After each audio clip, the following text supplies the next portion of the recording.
अस्सलामुअलैकुम। आज जो मैं आपको एक्सप्लेन करने जा रहा हूँ वो है सेकेंड ईयर बायोलॉजी का 2021 यानी 2021 का पास्ट पेपर। मैं हूँ तला सलीम और मैं बात कर रहा हूँ वी ट्यूशन से, जो कि है पाकिस्तान का पहला free of cost learning platform. So हम चलते हैं लेक्चर की तरफ अपने। और मैं आपको आज समझाने लगा हूँ 2021 का बॉटनी का पास्ट पेपर। तो ये बात आपको पता होगी, अगेन के बॉटनी और जोलॉजी दोनों के सेपरेट पेपर्स आते हैं, प्रैक्टिकल भी दोनों के सेपरेट होते हैं। 50-50 मार्क्स टोटल एवरेज होता है दोनों का। 50 मार्क्स का टोटल बॉटनी का होता है, 50 का जूलॉजी का होता है, और टुगेदर दे मिक्स 100। लेकिन अच्छा, मार्कशीट में जो आपके मार्क्स आते हैं, काउंट होते हैं, तो वो 100 आउट ऑफ, यानी टोटल बायोलॉजी लिखा होता है और उसमें 100 आउट ऑफ मार्क्स आते हैं आपके। ऐसा नहीं है कि बॉटनी के अलग मार्क्स लिखे हैं और जूलॉजी के अलग। बहरहाल, हम चलते हैं बॉटनी 2021 के पेपर्स में, जो 40 मार्क्स का पेपर था। सेक्शन ए, जिसमें एमसीक्यूज आते हैं 20 मार्क्स के। तो इसके सबसे पहले इसका क्वेश्चन था कि solution having low concentration as compare to cell sap. अच्छा, अब ये आपको मैंने एक लेक्चर में आपको बताया था कि चैप्टर 1 में जब एक्सप्लेन कर रहा था हाइपरटोनिक, हाइपोटोनिक, आइसोटोनिक वगैरह का, कि अगर एक सेल के अंदर कंसंट्रेशन सॉल्यूट की कितनी है as compare to the surrounding. तो अगर सेल के अंदर, सपोज कोई भी एक सेल है, उसके अंदर जो कंसंट्रेशन है वो कम है as compare to the surrounding, then it is called as hypotonic. अगर उस सेल के अंदर कंसंट्रेशन सॉल्यूट की ज्यादा है as compare to the environment, then it is called hypertonic. और अगर एनवायरमेंट और सेल दोनों की कंसंट्रेशन एक बराबर है तो इसे कहते हैं आइसोटोनिक। तो अब यहाँ पर ये बात मैंने अभी आपको बताई थी कि ये हाइपरटोनिक, हाइपोटोनिक, आइसोटोनिक, ये सारी चीजें जब आपको पता चलेंगी जब यहाँ पे एक रेफरेंस दिया हो, यानी ये कि आप कंपैरिजन के बगैर नहीं बता सकते कि आपका सॉल्यूशन हाइपरटोनिक है या कौन सा है। अच्छा, अब ये बात याद रखें यहाँ पर एक और, के टॉनिक कहते हैं कंसंट्रेशन को या सॉल्यूशन को। और यहाँ पर हाइपर, आइसो और हाइपो, हाइपो कहते हैं कहीं कभी भी यहाँ पे आपको बायो में हाइपो का लफ्ज लिखा हुआ नजर आए, हाइपो का लफ्ज इस्तेमाल होता है या फिर बिलो के लिए, या तो ये के लो के लिए। यानी कोई चीज अगर नीचे है, जैसे हाइपोजियल जर्मिनेशन है, तो हाइपो या तो नीचे, या फिर ये क्या कहते हैं किसी चीज के लो होने को। तो यहाँ पे सॉल्यूशन की लो कॉन्सेंट्रेशन थी, तो अगर आपको कंफ्यूजन हो रही है फिर भी, तो देखें लो कॉन्सेंट्रेशन है, लो के हिसाब से हाइपो, और कंसंट्रेशन टॉनिक तो हाइपोटोनिक बन गया। हाइपर कहते हैं ज्यादा को और आइसो कहते हैं सेम को। ये टर्मिनोलॉजीज कुछ याद रखें, क्योंकि आपके एमसीक्यूज या सॉल्यूशंस जितने भी होते हैं, क्वेश्चंस वगैरह होते हैं, वो सारे इस पर डिपेंड कर रहे होते हैं कि आपको टर्मिनोलॉजीज यानी बेसिक टर्म्स के बारे में आपको पता है या नहीं। अगर आपको पता होगा तो आप आसानी से वो चीज सॉल्व कर सकते हैं। In terms of number of chromosomes, the endosperm of seed is triploid. ये एल है यहाँ पर, ट्रिप्लॉइड। और उसके बाद दो पॉलीन्यूक्लियोटाइड्स की चेन, डीएनए में आपको पता होगा कि दो न्यूक्लियोटाइड की चेन्स होती हैं, दोनों आपस में इंटरवाइन हुई भी होती है, यानी घूमी हुई होती है एक दूसरे पर। तो एक पॉलीन्यूक्लियोटाइड की चेन और दूसरी पॉलीन्यूक्लियोटाइड की चेन, दोनों के दरमियान में जो डिफरेंस होता है या फासला होता है, वो होता है 20 एंगस्ट्रॉम का। Cell division without spindle. अब ये भी आपको बात शायद पता हो कि सेल जब डिवाइड होता है तो स्पिंडल बनते हैं। स्पिंडल क्या है कि सेल, यहाँ पे मैं आपको दिखा देता हूँ। सपोज एक सेल है और सेल के अंदर डिवीजन होना शुरू हो गई है, तो ये बात आपको पता होगी कि सेंट्रोमेयर्स भी डिवाइड, सेंट्रोमेयर्स ऑपोजिट पोल की तरफ मूव कर जाते हैं। तो ये सेंट्रोमेयर्स हैं, और सपोज मैं आपको मेटाफेज दिखा रहा हूँ अभी। ये आ गए आपके क्रोमोसोम्स। अब ये जो क्रोमोसोम्स हैं ये अटैच हुए हुए होते हैं, आपने देखा होगा अक्सर डायग्राम में इस तरह ये अटैच हुए हुए होते हैं, ये कुछ धागों से। सो ये जो बेसिकली ये जो चीज है, ये कहलाते हैं स्पिंडल फाइबर्स। तो ये बनते हैं सेल डिवीजन के दौरान। अब यहाँ पर कह रहे हैं कि ऐसी सेल डिवीजन जिसमें स्पिंडल ना बने, तो उसे कहते हैं एमाइटोसिस। क्योंकि एमाइटोसिस एक तो हायर प्लांट्स में हो रही होती है, उनमें स्पिंडल नहीं बन रहे होते। और अगर एक और चीज, जैसा कि मैंने टर्मिनोलॉजीज का वापस आपको बताऊं, कि अगर कहीं पे ए का लफ्ज लिखा हो ऊपर आगे, तो ए शो करता है एब्सेंस को, यानी गैर मौजूदगी। तो ए माइटोसिस मीन्स के absence of basically spindle fibres यहाँ पे। क्वेश्चन MCQ 5 है, this biome is called bread basket of the world. तो ये ग्रास लैंड है, ग्रास लैंड में क्योंकि ब्रेड बास्केट इसलिए कहा जाता है, सारी आपकी जो भी जो भी ब्रेड वगैरह चीजें हैं वो सारी यहाँ से आती हैं। This group of plant is found in soil of high salt concentration. Chapter 1 में ये मैंने आपको प्लांट्स की क्लासिफिकेशन बताई थी कि प्लांट्स की डिफरेंट क्लासिफिकेशन होती हैं ऑन द बेसिस ऑफ के किस तरह के वो एनवायरनमेंट में रह रहे हैं। हाइड्रोफाइट्स वो होते हैं प्लांट्स जो कि पानी में रहते हैं। हेलोफाइट्स वो होते हैं जो कि सॉल्ट कंसेंट्रेशन में रहते हैं ज्यादा। मीजोफाइट्स जो नॉर्मल कंडीशन में, और जीरोफाइट्स वो जो कि वाटर, जीरोफाइट्स वो जो ऐसे एरियाज में मौजूद हो जहाँ पे वाटर की स्कार्सिटी यानी किल्लत हो। तो अब यहाँ पर देखिए अगेन कि हाइड्रो कहते हैं वाटर को। फाइट का लफ्ज जहाँ पे भी आपको लिखा हुआ नजर आए, फाइट कहते हैं प्लांट को, फाइटो फाइट्स ये प्लांट को कहते हैं। Hydro means water plant. Hello salt को शो करता है यानी सॉल्ट प्लांट। मीडो यानी नॉर्मल को शो करता है, मीडियम को शो करता है। और जीरो शो करता है कि कोई भी चीज मिनिमम कंसेंट्रेशन हो, मिनिमम चीज मौजूद हो। तो यहाँ पर आंसर है हेलोफाइट्स। ऐसे प्लांट जो सॉल्ट कंसेंट्रेशन में रहते हैं ज्यादा उन्हें हेलोफाइट्स कहा जाता है। MCQ 7, the break down of rocks due to environmental action is called weathering. अच्छा, इसके अलावा यही एक ऑप्शन है टोपोग्राफी जो है। अगर मैं बात करूं डिफरेंट इसकी ऑप्शंस की, तो टोपोग्राफी जो है वो स्टडी होती है यानी जिसमें आप फॉर्म्स देखते हैं, लैंड की सरफेसेस की फॉर्म्स वगैरह के बारे में पढ़ते हैं, वो टोपोग्राफी है। पेडोलॉ पेडोलॉजी जिसे कहते हैं, पेडोलॉजी कहते हैं स्टडी ऑफ सॉइल को।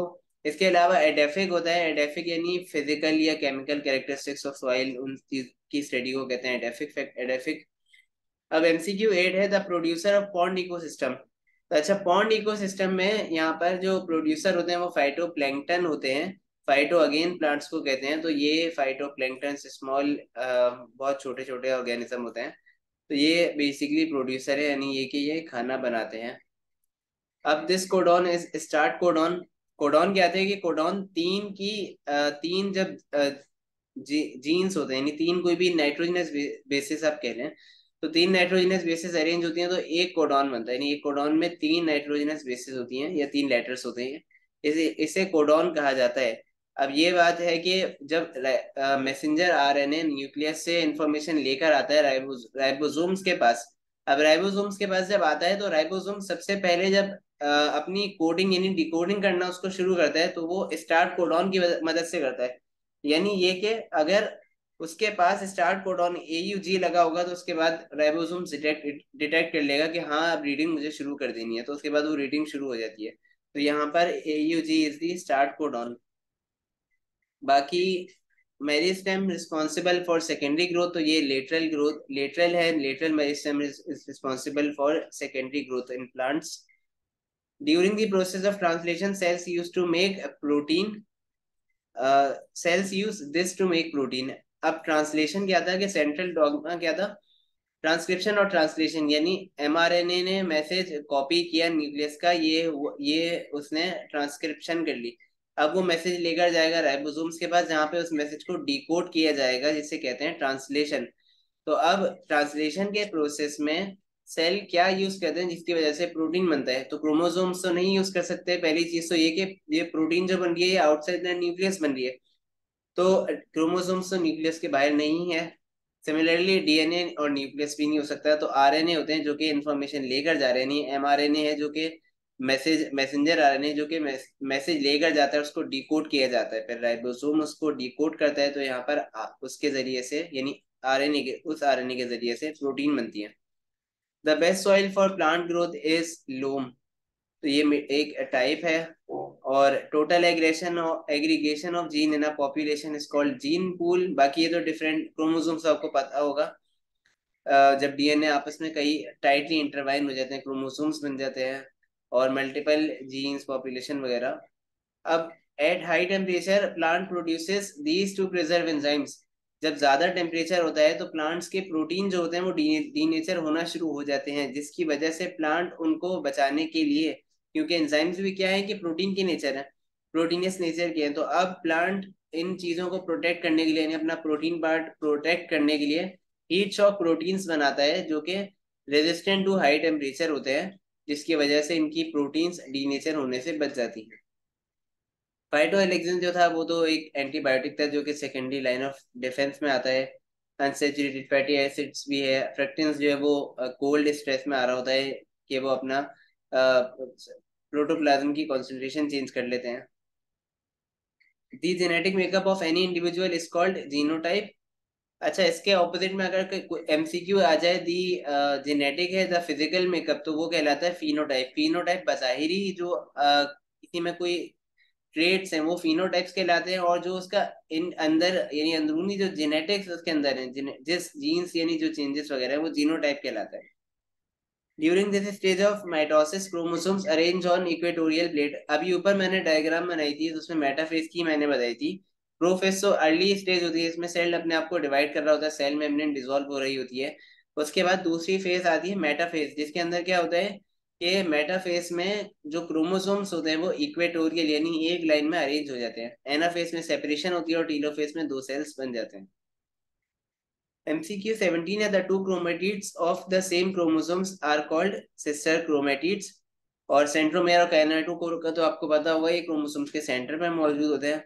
और क्रोमेनीमा क्या होता है कि जब सेल डिवीजन से पहले जो डीएनए होता है वो एक थ्रेड की सूरत में मौजूद होता है, बहुत बारीक, उसे कहते हैं chromonema. Germination of seed inside the fruit is called viviparous. Movement of plants unrelated to the direction of stimuli is called nastic. क्योंकि नेस्टिक क्या होती है, नॉन डायरेक्शनल मूवमेंट होती है। These tissues are commonly known as conducting tissues. तो vascular tissues जिसमें xylem और phloem आ जाते हैं। यहाँ पर आपके एमसीक्यूज खत्म होते हैं। अच्छा, अब सेक्शन बी की तरफ चलते हैं। तो सेक्शन बी क्या है, शॉर्ट क्वेश्चन आंसर्स, और जो 12 मार्क्स का। तो इसमें पहले पार्ट आता है कि अटेम्प्ट एनी 4 क्वेश्चंस, और हर क्वेश्चन यानी बहुत आपको शॉर्ट लिखना है, ज्यादा लंबी नहीं करनी, 1 नंबर का क्योंकि क्वेश्चन है। तो यहाँ पे डेफिनेशंस आ जाती हैं, और आपको कुछ नेम्स पूछने को कह देते हैं, टाइप्स के नेम लिख दिए, ये सारी चीजें इसमें आ जाती हैं। तो अब यहाँ पे से आपको 4 सवाल अटेम्प्ट करने हैं। आउट ऑफ आउट ऑफ 7 आपको 4 अटेम्प्ट करने हैं। तो अगर आपकी प्रिपरेशन है, या आप अगर सिर्फ 5 ईयर के ही यही सवाल देख लें तो, या फिर अगर आपकी शॉर्ट या लॉन्ग की प्रिपरेशन है तो आपको अलग से इनकी प्रिपरेशन करने की नीड नहीं होगी। अच्छा, अगर क्वेश्चन आ गया डिफाइन होमियोस्टेसिस, तो यहाँ पे डेफिनेशन है जस्ट आपको ना। तो डेफिनेशन में होमियोस्टेसिस आपने बता दिया कि सेल्फ रेगुलेटरी मैकेनिज्म है जिसके जरिए से ऑर्गेनिज्म अपनी इंटरनल कंडीशंस मेंटेन रखता है। अब डेफिनेशन में आप कोशिश करें कि हमेशा एग्जाम्पल लाजमी लिखें, तो यहाँ पे मैंने एग्जाम्पल में थर्मो रेगुलेशन लिख दी है। दूसरा क्वेश्चन है define what is amitosis. Amitosis क्या था कि ऐसी सेल डिवीजन जो स्पिंडल फाइबर्स के बगैर हो, जो अभी मैंने आपको बताया था, वो एमाइटोसिस कहलाती है। मोस्ट कॉमन एमाइटोसिस हो रही थी यूनिसेलुलर ऑर्गेनिजम्स में, जैसे बैक्टीरिया हो गया, एल्गी हो गए। अब क्वेश्चन 3 है mention number of autosomes and sex chromosomes in human cell. तो ह्यूमन सेल में 2 तरीके के क्रोमोसोम्स होते हैं, जहाँ पर लिखे हुए हैं। ऑटोसोम्स होते हैं वो सोमैटिक सेल्स में मौजूद होते हैं, सेक्स क्रोमोसोम सेक्स सेल्स में मौजूद होते हैं। ऑटोसोम्स आपके नॉर्मल कैरेक्टरिस्टिक्स के लिए होते हैं, और ये 22 पेयर्स या फिर 44 इन नंबर्स होते हैं ह्यूमन में। सेक्स क्रोमोसोम्स की मैं बात करूं तो ये आपका सेक्स डिटरमिन करते हैं कि इधर आप मेल हैं या फीमेल हैं, यानी एक्स वाई जो है।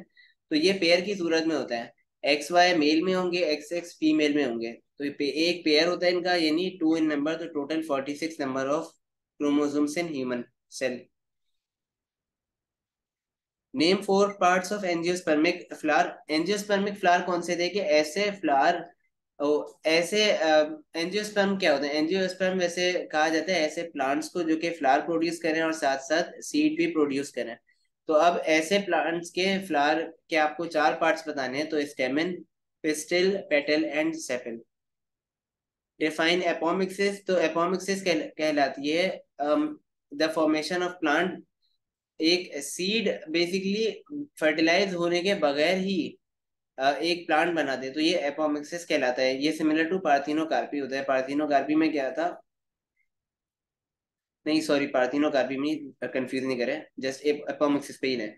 अच्छा, एपोमिक्सिस मैंने आपको कहा कि ऐसा प्लांट, प्लांट की यानी फॉर्मेशन, अगर एक सीड है वो फर्टिलाइज हुए बगैर, यानी वो के स्पर्म के साथ फर्टिलाइज हुए बगैर वो एक प्लांट बना ले, तो ये कहलाता है एपोमिक्सिस।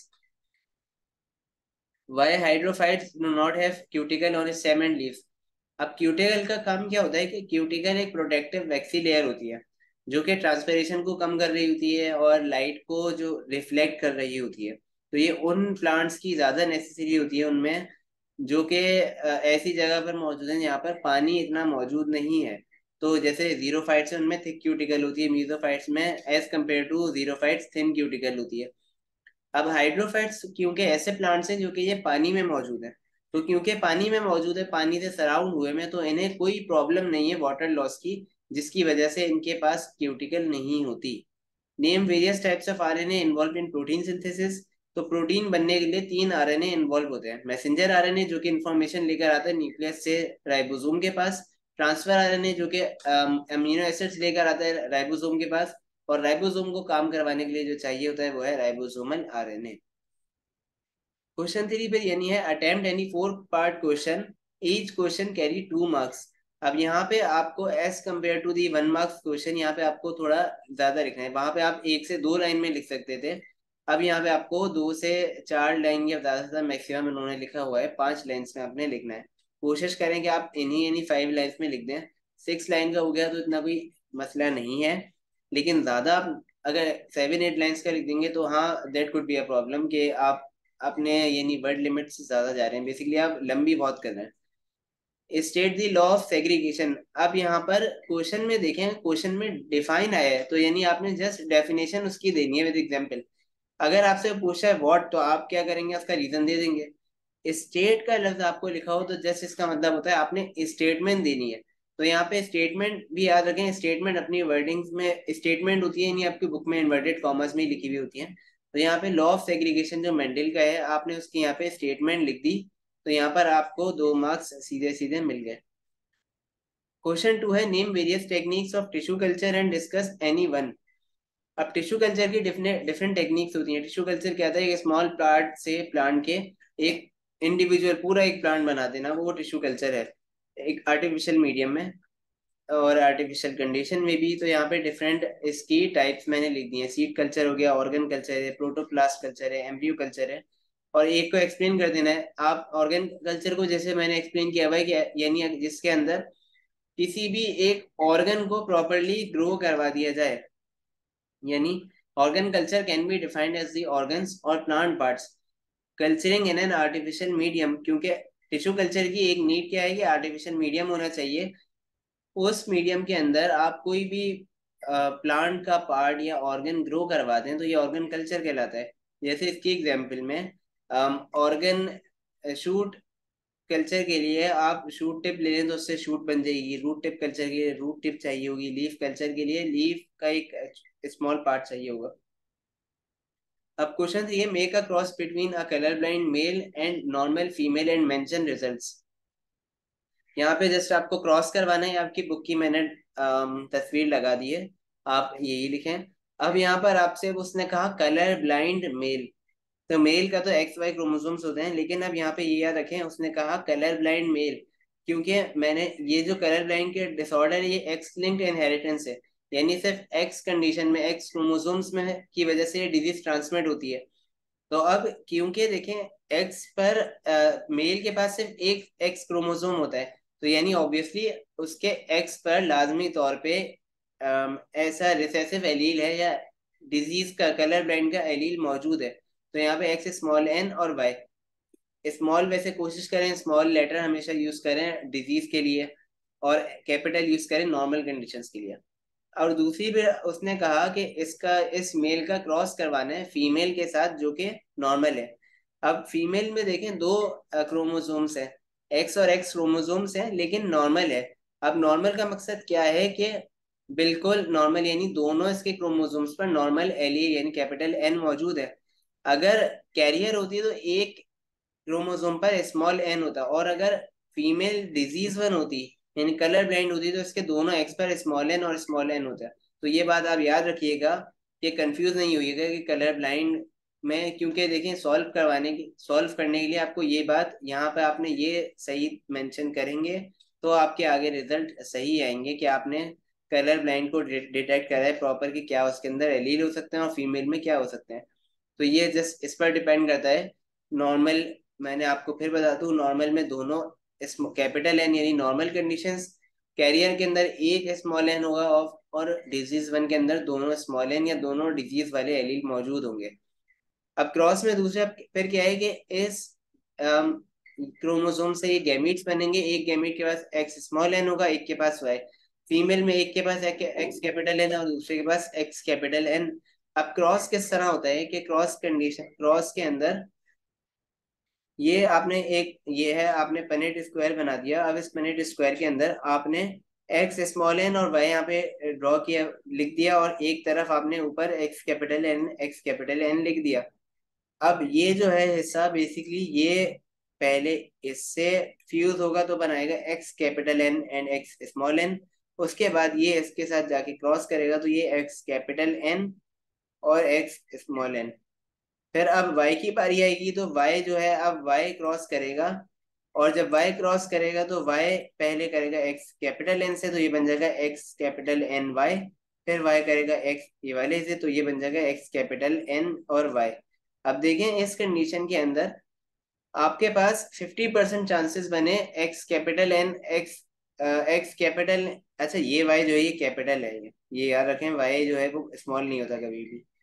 तो ये एक्स कैपिटल एन और एक्स स्मॉल एन यानी हेट्रोजाइगस कंडीशन के आपके पास 50% केस आए, और होमोजाइगस कंडीशन के यानी एक्स कैपिटल एन और वाई के आपके पास जो केस आए वो भी 50% आए।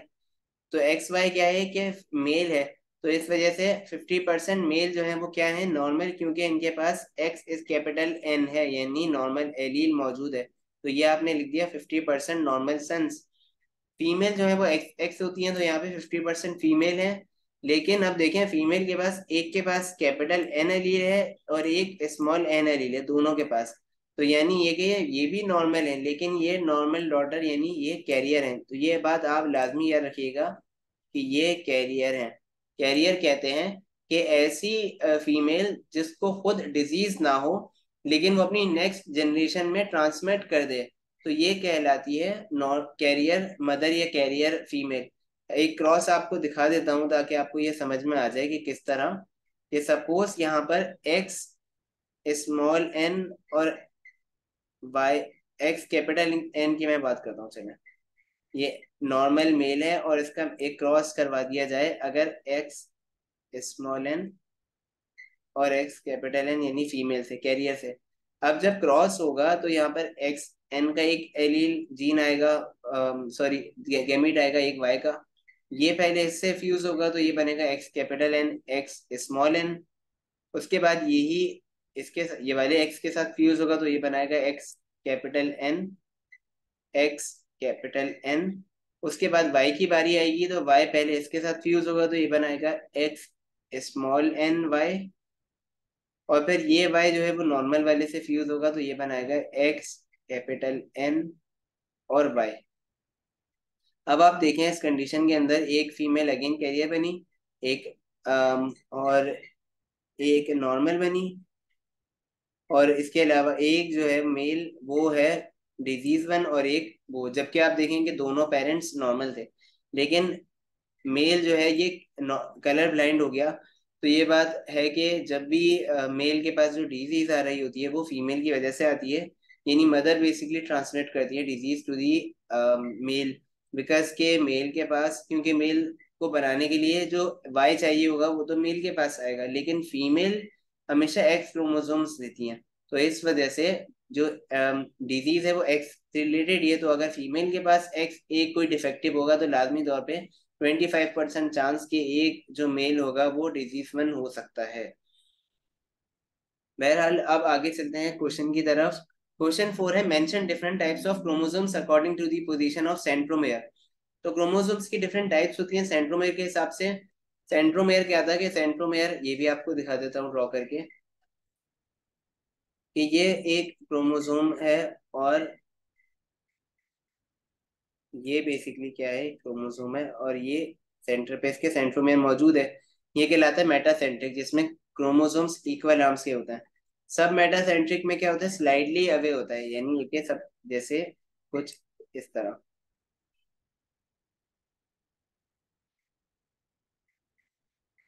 अब आप देखेंगे दोनों आर्म्स कंप्लीटली इक्वल नहीं है, तो ये कहलाता है सब मेटासेंट्रिक। एग्रोसेंट्रिक में क्या होता है कि बहुत शॉर्ट आर्म होता है, यानी कुछ इस तरह होता है। ये यही अगेन सेंट्रोमियर। लेकिन अब बहुत ज्यादा माइन्यूट। तो ये कहलाता है एक्रोसेंट्रिक। और टीलोसेंट्रिक में क्या होता है कि टीलोसेंट्रिक में ये इस तरह, ये टीलोसेंट्रिक है आपका। तो टीलोसेंट्रिक में क्या है, centromere at the ends of arms. तो इस तरह ये क्रोमोसोम्स की 4 टाइप्स होती हैं। ये बुक में भी बनी हुई है डायग्राम प्रॉपर। तो अब चलते हैं नेक्स्ट क्वेश्चन की तरफ। What is the difference between लेंटिक and lotic water? लेंटिक water कहते हैं ठहरे हुए पानी को, लोटिक वाटर कहते हैं बहते हुए पानी को। तो लेंटिक वाटर की एग्जांपल में आ गई लेक्स, पॉन्ड्स, जबकि लोटिक वाटर की एग्जांपल में रिवर या स्ट्रीम आ गई। नेम दी सब डिविजन्स ऑफ लेंटिक वाटर। अब लेंटिक वाटर की सब डिविजन्स में आता है लिटोरल, लिम्नेटिक एंड प्रोफंडल। इन्हें एक्सप्लेन या डिफाइन करने नहीं बैठ जाइएगा, क्योंकि यहाँ पर जस्ट आपको नेम करने को कहा है इसमें। फिर क्वेश्चन है define mutation, how does ionization radiation damage DNA. तो कोई भी चेंज डीएनए की सीक्वेंस में ये म्यूटेशन कहलाता है।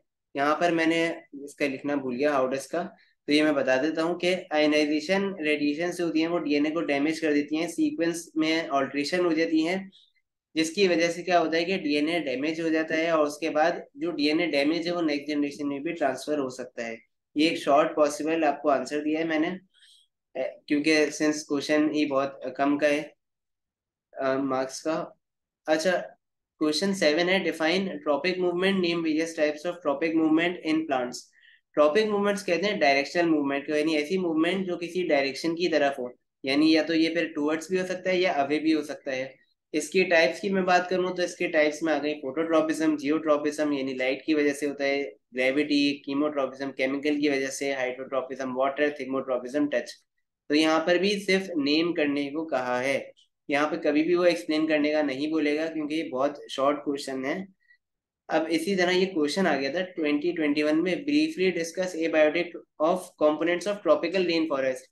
आई सजेस्ट के ये आंसर मैंने खुद नहीं लिखा, क्योंकि ये असल में इस शॉर्ट में नहीं हो सकता, ये बहुत ज्यादा लेंदी हो जाएगा, 5 नंबर से ज्यादा चले जाएगा ये क्वेश्चन। क्योंकि ब्रीफली डिस्कस करना है तो ये इस वजह से अगर ये इस तरह का क्वेश्चन आ भी जाए तो आप इस तरह का क्वेश्चन अटेम्प्ट ना करें। आप को ये भी डिपेंड करता है पेपर में, कि पेपर में बॉटनी या जोलॉजी में खास तौर पे, कि आपका टाइम लिमिट, टाइम बहुत शॉर्ट होता है, तो आपका टाइम क्योंकि लिमिटेड है इस वजह से आपको जो क्वेश्चंस अटेम्प्ट करने हैं, तो आपने ये बात खास ख्याल करते हुए क्वेश्चंस अटेम्प्ट करने होते हैं कि आप ऐसे क्वेश्चंस अटेम्प्ट करें जिसमें आपको पता है कि मार्क्स आपको अच्छे मिल जाएंगे, और ये कि उनके अंदर चांसेस नहीं है मार्क्स कट होने के, और आसानी से हो जाएंगे, आपको अच्छे आते हैं, और ये कि शॉर्ट है। तो आप ऐसे अटेम्प्ट करें, जैसे ये देखें इस तरह का question, define topic movement and name various type. अब आप यहाँ पे अगर लिख देंगे ये, तो ये 2 मार्क्स का क्वेश्चन है, 1 मार्क डेफिनेशन के और 1 मार्क्स इन सब के। आपको ये याद है आपने ये लिख दिया, अब इस चीज में आपके वो कोई नंबर काट ही नहीं सकता। वो डेफिनेशन आपने सही लिखी है, 2 मार्क्स आपको एज इट इज मिल गए। इसी तरह आपको लेंटिक और लोटिक वाटर है, आपने यहाँ पर लिख दिया, तो यहाँ पर भी हो सकता है, आपको कोई मसला नहीं है। हाँ, टाइप्स ऑफ क्रोमोसोम्स अगर आपने यहाँ पर ऊपर नीचे कर दिए इसकी डेफिनेशन थोड़ी बहुत, तो फिर आपका मार्क्स कट हो सकता है। तो आप पॉसिबल इसी तरह देखें, ऑर्गन कल्चर है, ऑर्गन कल्चर ये एक्सप्लेनेशन टाइप थोड़ा क्वेश्चन होता है। तो एक्सप्लेनेशन टाइप में क्या होता है कि आपको 100% चांस नहीं होता कि आपको पूरे मार्क्स मिलेंगे। पॉसिबल ये होता है कि आपको वो कुछ मार्क्स कट कर दे, क्योंकि 2 मार्क्स है तो इसमें लेस चांसेस है कि वो कट करे, तो लेकिन स्टिल अवॉइड सच क्वेश्चंस। हाँ, लेकिन अगर आपको पता है कि आप बेहतरीन लिख देंगे तो आप फिर then definitely go for such questions. अब यहाँ पर शॉर्ट क्वेश्चन आंसर्स भी कंप्लीट हो जाते हैं। अब सेक्शन सी की तरफ चलते हैं, जो कि है डिटेल्ड क्वेश्चन आंसर। तो आपको 2 क्वेश्चन अटेम्प्ट करने होते हैं। तो 2022 से तो ये पार्ट ए पार्ट बी करके आ रहे थे, इससे पहले तो ये सेपरेट आ रहे थे। अब इसमें है पहला question, state Mendel's law of independent assortment with the help of checker board. Law of independent assortment को आप यहाँ पे स्टेट कर देंगे, जो यहाँ पे मैंने स्टेट कर दिया है। और उसके बाद आपको चेकर बोर्ड के जरिए से एक्सप्लेन करना है। चेकर बोर्ड क्या है कि ये चेकर बोर्ड है बिल्कुल, और इसमें आपको डाई इंडिपेंडेंट असॉर्टमेंट को यहाँ पे एक्सप्लेन करना है। तो अब यहाँ पे क्या है कि आप जब एक्सप्लेन करेंगे, तो यहाँ पे मैंने लिखा है कि लॉ ऑफ इंडिपेंडेंट असॉर्टमेंट में क्या है, डाईहाइब्रिड क्रॉस की एग्जांपल, कि डाईहाइब्रिड क्रॉस में 2 डिफरेंट कैरेक्टर्स के ट्रेड्स मौजूद है। कैपिटल वाई सपोज येलो को शो कर रहा है, और ये राउंड, तो एक ये सीड है जो येलो राउंड है, और ये सीड जो है वो ग्रीन एंड रिंकल्ड है। तो यहाँ पे एक जो है डाईहाइब्रिड क्रॉस है, और ये बेसिकली आप देखें दूसरा इसका पार्टनर है। जब इनका पी जनरेशन ये फ्यूज हो गए गैमेट्स वगैरह हुए तो ये इस तरह F1 जनरेशन बनती है। लेकिन इसके सारे अगर आप यूज करें तो सारे यही बनेंगे, capital Y capital R small R. ये फर्स्ट फिलियल जनरेशन है यानी F1 जनरेशन। और इसमें सब फिनोटाइप जो है वो येलो राउंडेड आएंगे, क्योंकि वाई और कैपिटल आर क्या है, डोमिनेंट कैरेक्टर है, तो वो रिसेसिव को हमेशा हाइड कर देगा, छुपा देगा। अब आप क्या करेंगे कि ये कैपिटल वाई और कैपिटल आर स्मॉल आर, तो यहाँ पे दो का आप क्रॉस करवाएंगे तो यहाँ पे इसके भी अगेन गैमीट्स बनेंगे। गैमीट्स किस तरह बनेंगे कि गैमीट्स बनाने का तरीका भी आपको बता देता हूँ कि ये कैपिटल वाई कैपिटल आर और स्मॉल आर है। इसके गैमेट किस तरह बनेंगे कि सबसे पहले तो ये वाई और वाई साथ नहीं हो सकते, एक येलो और एक राउंड का होगा, यानी कैपिटल वाई कैपिटल आर, ये एक बना गैमीट। दूसरा गैमीट वाई का स्मॉल आर के साथ यानी कैपिटल वाई स्मॉल आर।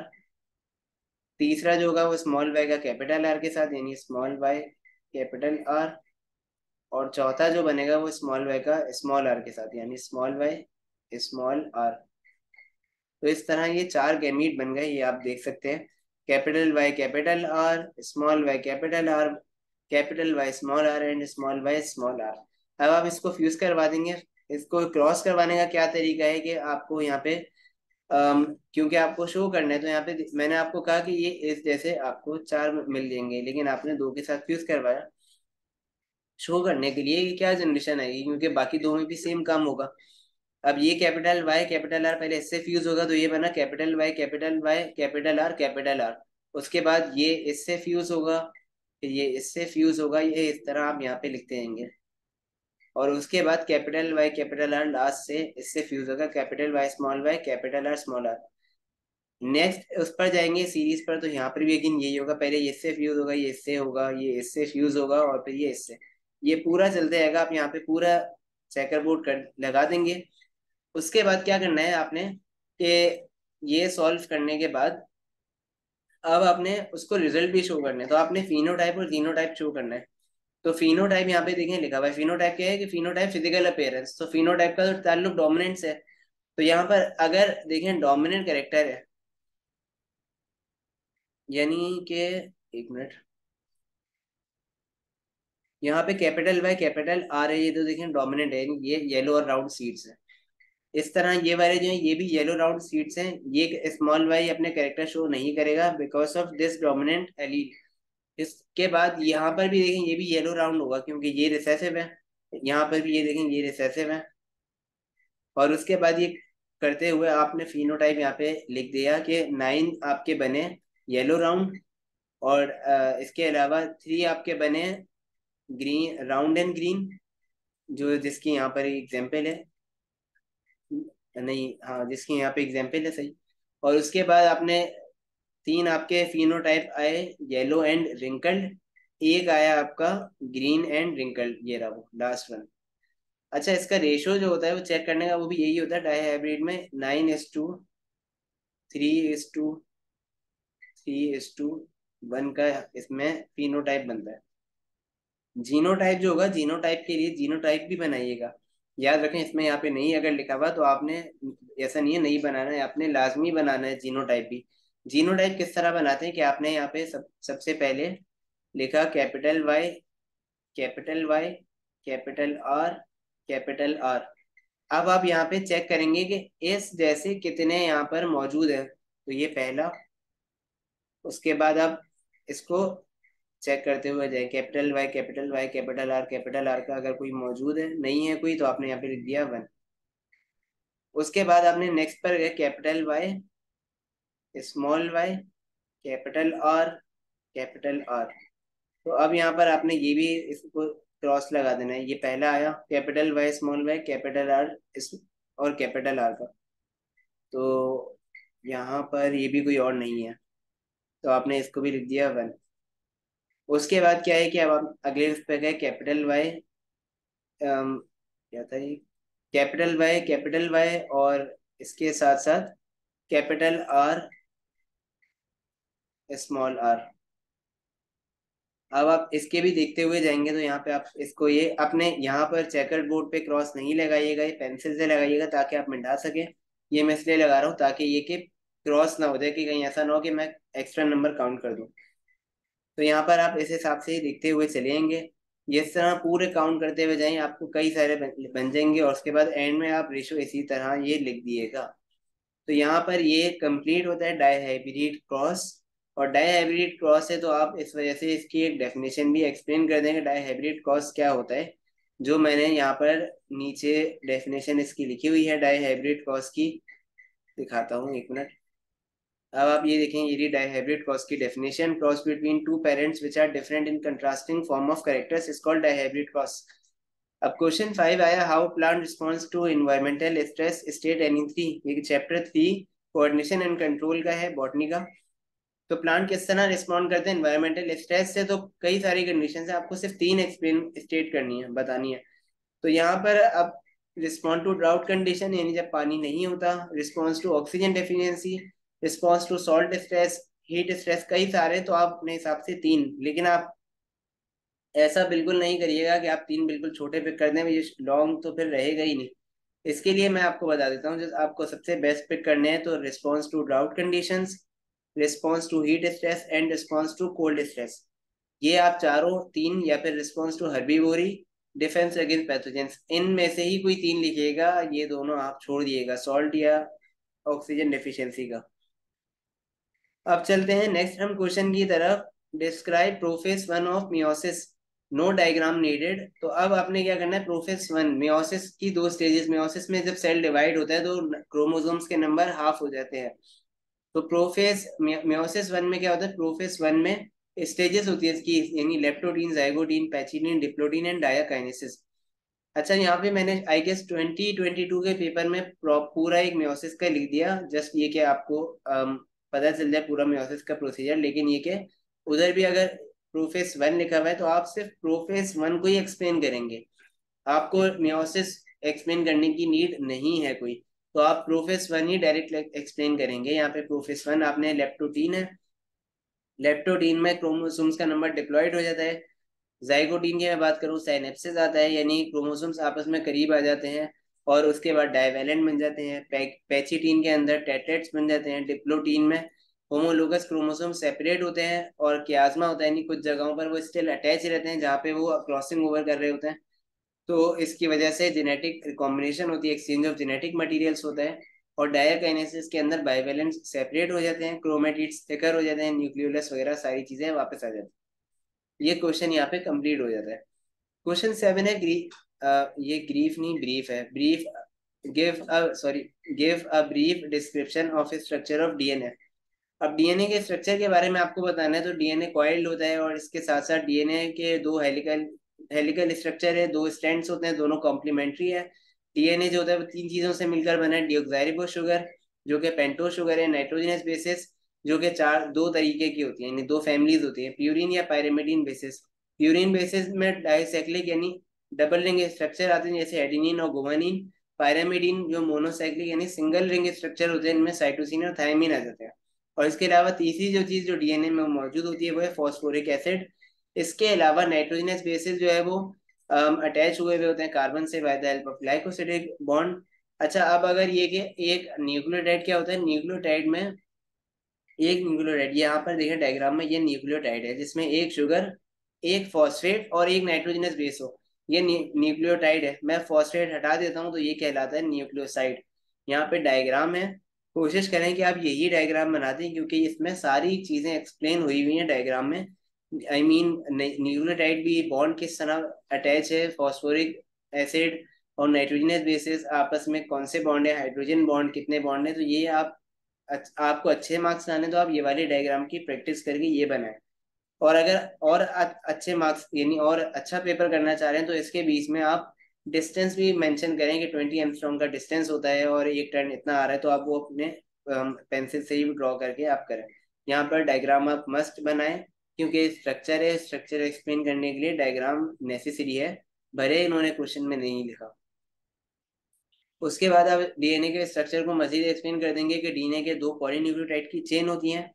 और डीएनए में अगेन देखेंगे, मैंने वापस रिपीट कर दिया पॉइंट तो खैर। अच्छा, डीएनए में कुछ जो नाइट्रोजनस बेसिस होते हैं वो पेयरिंग की सूरत में होते हैं, यानी एडेनिन थायमिन के साथ बॉन्ड बनाता है, साइटोसिन गुआनिन के साथ हाइड्रोजन बॉन्ड होता है। और हाइड्रोजन इस तरह होता है कि एडेनिन थायमिन में 2 हाइड्रोजन बॉन्ड्स होते हैं, साइटोसिन गुआनिन में 3 हाइड्रोजन बॉन्ड्स होते हैं। पॉलीन्यूक्लियोटाइड के स्ट्रैंड होते हैं 5' to 3' होते हैं, जैसे लीडिंग स्ट्रैंड कहते हैं। उसके कॉम्प्लीमेंट्री में जो स्ट्रैंड रन हो रहा होता है वो 3' to 5' होता है, लेगिंग स्ट्रैंड और लीडिंग स्ट्रैंड, ये भी आप लिखे हैं।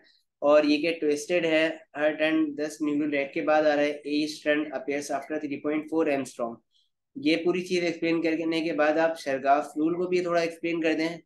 ये शर्गाफ रूल कहता है कि एडेनिन और थायमिन की अमाउंट सेम होती है, या साइटोसिन और गुआनिन की अमाउंट सेम होती है, या फिर in other words you can say that the purine bases are always equals to the pyrimidine bases. तो यहाँ पर खत्म होता है 2021 का पेपर भी। उम्मीद करता हूँ आपको ये पेपर आसान लगा हो, समझ में आ गया हो। ये पूरा लेक्चर हमारी वेबसाइट यानी वी ट्यूशंस पर मौजूद है। मैंने पेपर के हिसाब से इसके आंसर लिखे हुए हैं, आप यही याद करके लिख सकते हैं। And please subscribe to our channel on YouTube. अगर आपको कोई भी क्वेरीज हो related to the papers, as the papers are coming soon, so आप मुझसे व्हाट्सएप कम्युनिटी पर पूछ सकते हैं, जिसका लिंक डिस्क्रिप्शन बॉक्स में मौजूद है।